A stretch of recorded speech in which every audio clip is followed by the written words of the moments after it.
Je m'appelle Yannick Duc, je suis chef et gérant du restaurant Le Lito à Saint-Vincent-Tyros.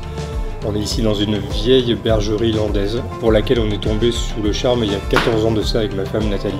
C'est un endroit dans lequel on prend beaucoup de plaisir parce qu'on aime notre métier, on est passionné par ce qu'on fait et quand on tombe sur un endroit comme ça, on a envie d'y passer du temps, de s'investir. Je suis amoureux de ce métier depuis que je suis tout gamin. Il y a une part de magie en fait quand on joue avec la matière. C'est réellement choisir des produits dans la saison, d'avoir envie de les marier, de les embriquer, de jouer sur des cuissons, sur des arômes et de faire vivre un produit principal, de le prendre, de le transformer pour lui donner une certaine magie. Et cette magie-là, de l'offrir aux gens et de leur apporter du plaisir.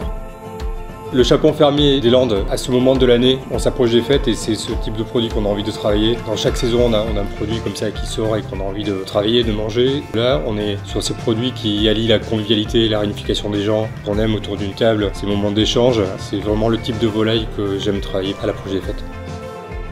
Je suis Geneviève Peyre, éleveur de volailles dans les Landes, à Campagne.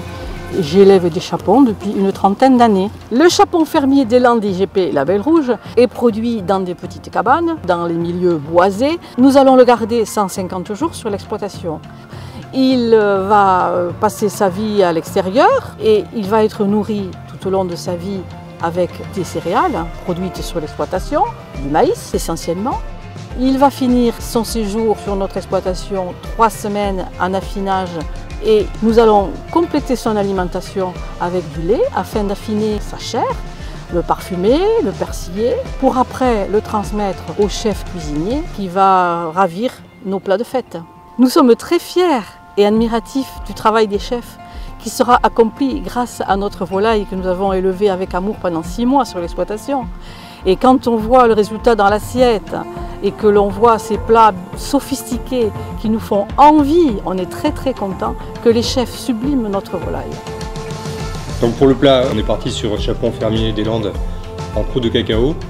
On a une préparation à faire la veille qui est la poudre d'orange. On va peler nos oranges avec un économe assez finement en faisant attention de ne pas laisser l'écorce blanche qui pourrait apporter de l'amertume.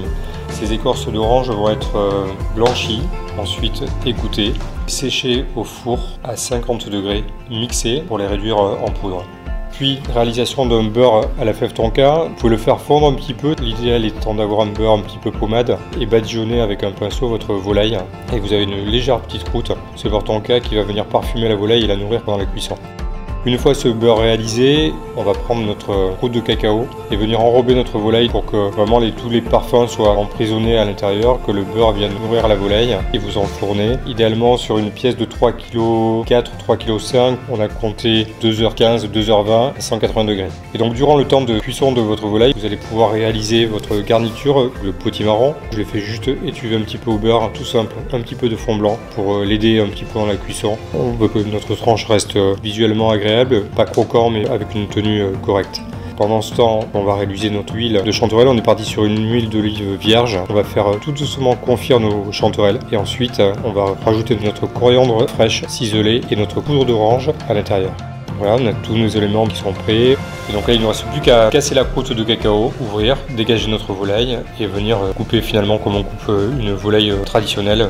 Et après, c'est finalement juste un jeu de dressage. Pour ces fêtes de fin d'année, je vous propose ma recette de chapon fermier en croûte de cacao avec potimarron et huile condimentée, chanterelle et poudre d'orange.